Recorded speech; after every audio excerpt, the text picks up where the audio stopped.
प्रसंग चल रहा है। यहाँ पर तीन परमात्मा, तीन पुरुष, तीन प्रभु मुख्य रूप से आध्यात्म ज्ञान में रहते हैं। एक सरपुरुष, एक अक्षर पुरुष, एक परम अक्षर पुरुष, जिसको सच्चिदानंद घन ब्रह्म कहा है। श्रीमद् भगवद गीता अध्याय नंबर 15 के श्लोक नंबर 16 और 17 में तीन पुरुषों की जानकारी भिन्न भिन्न है। इससे पहले थोड़ा सा और संशय निवारण करेंगे और थोड़ा सा प्रमाण जानेंगे। श्रीमद् भगवद गीता अध्याय नंबर 7 के श्लोक नंबर 29 में गीता ज्ञान दाता ने कहा है कि जो व्यक्ति उस तत्ब्रह्म से परिचित है और सारे अध्यात्म ज्ञान से परिचित है, सभी कर्मों से परिचित है, वो केवल जरा और मरण से छूटने के लिए ही प्रयत्न करता है, संसार की और किसी भी वस्तु की इच्छा नहीं रखता। ये 7वें अध्याय के 29वें श्लोक में बताया गीता ज्ञानदाता ने, और 30 श्लोक हैं 7वें अध्याय में। फिर 8वें अध्याय के प्रथम मंत्र में श्लोक में गीता ज्ञानदाता से अर्जुन ने पूछा कि किम तत्ब्रह्म, वो तत्ब्रह्म क्या है और वो अध्यात्म ज्ञान क्या है, वो कर्म क्या है, वो तत्ब्रह्म क्या है, मुझे उसकी जानकारी दीजिए कि जिसको जानने के बाद साधक फिर यहाँ की किसी वस्तु की डिमांड नहीं रखता। 8वें अध्याय के 3 श्लोक में गीता ज्ञानदाता ने उसका उत्तर दिया है कि वो परम अक्षर ब्रह्म है। यानी गीता ज्ञानदाता से कोई अन्य समर्थ शक्ति है, वो सुप्रीम गॉड है, वो परम अक्षर ब्रह्म है।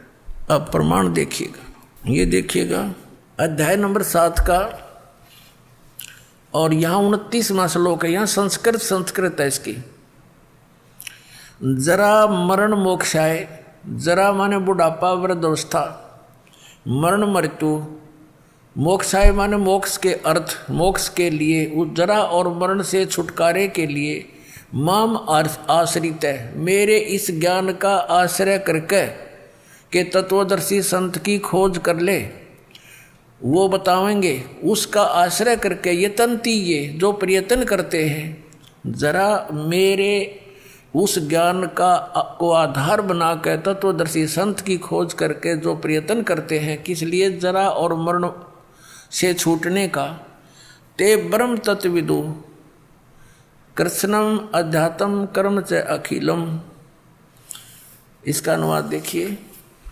गीता ज्ञानदाता कहता जो मेरे शरण हो गए, जरा माने वृद्धावस्था, मरण से यानी मृत्यु से छूटने के लिए प्रयत्न करते हैं, यत्न करते हैं, वे पुरुष तत् ब्रह्म, तत् उस ब्रह्म, ब्रह्म को, तत् ब्रह्म को, संपूर्ण अध्यात्म को तथा संपूर्ण कर्मों को जानते हैं। अध्याय नंबर 7 के 30 में इतना कहा है कि जो मुझे जानते हैं इस सब रूप में, तो वो मुझे ही जानते हैं, आगे नहीं जानते वो।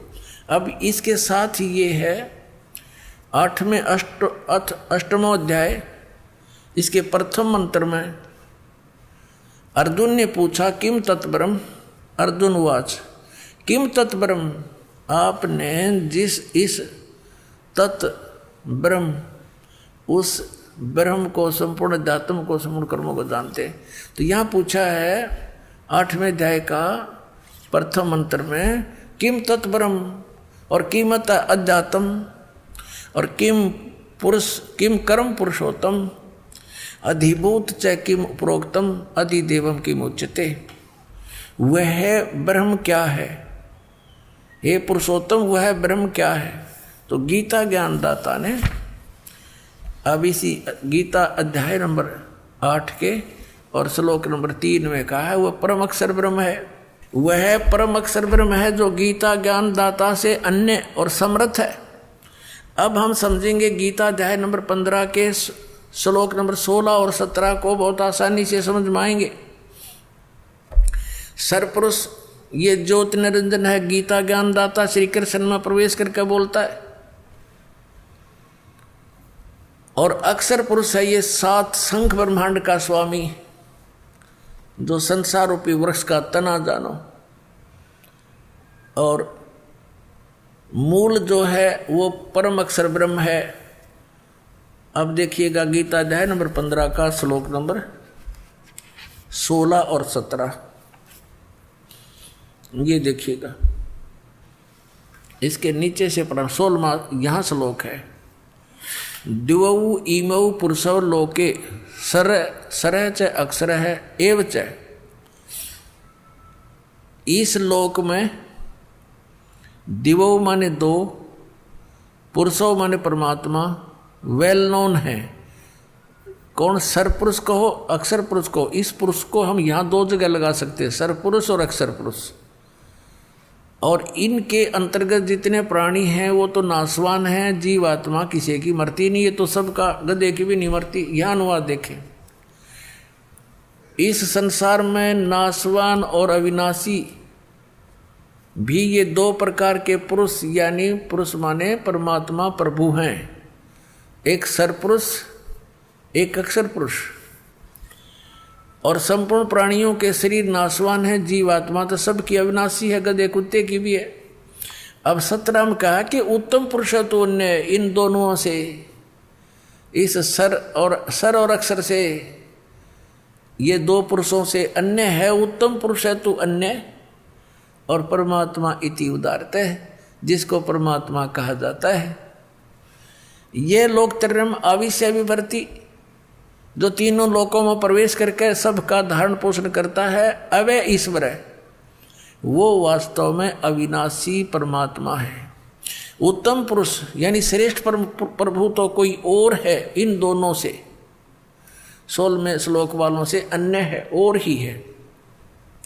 तीनों लोकों में प्रवेश करके ये संसार रूपी वृक्ष से, सब पूरे संसार रूपी वृक्ष को, यानी जड़ों से ही आहार प्राप्त होता है, यानी उस परमात्मा से ही सबका धारण पोषण हो रहा है। वो सबका मालिक है, सबका दाता है।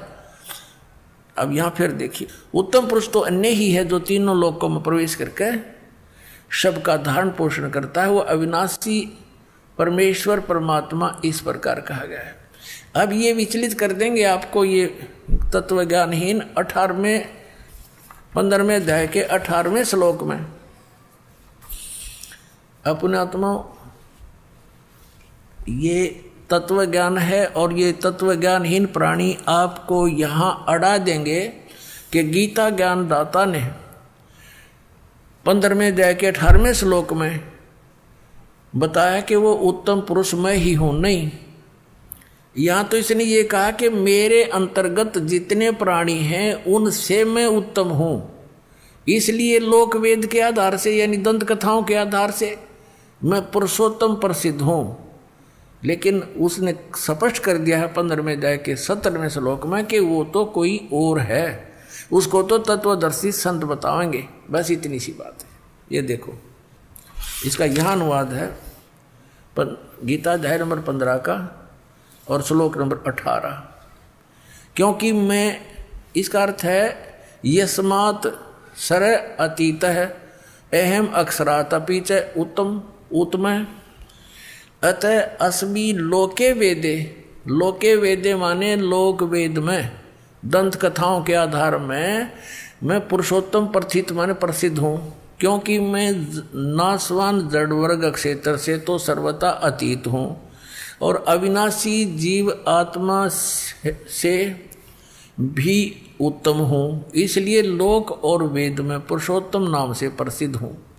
अब यहाँ इसने क्या कहा है, यदि ये और साथ में श्लोक आपको ना सुनाए जाते तो यहाँ आपकी बुद्धि नहीं सेट होती। ये कहता कि मेरे अंतर्गत जितने भी प्राणी आते हैं, क्योंकि ये केवल 21 ब्रह्मांड का स्वामी है, और इसको सरपुरुष भी कहते हैं। तो ये कहता है मेरे अंतर्गत जितने प्राणी हैं वो चाहे तो नासवान जड़ वर्ग है और चाहे अविनाशी जीवात्माएं हैं, उनसे मैं उत्तम हूँ, श्रेष्ठ हूँ। इसलिए इस दंत कथा के आधार से, लोक वेद के आधार से मैं पुरुषोत्तम प्रसिद्ध हो रहा हूँ। वास्तव में पुरुषोत्तम तो उसने बता दिया कोई और ही है, और फिर 8वें अध्याय के श्लोक नंबर 1 के उत्तर में 8वें अध्याय के 3रे श्लोक में गीता ज्ञानदाता ने स्पष्ट ही कर दिया है कि वो परम अक्षर ब्रह्म है।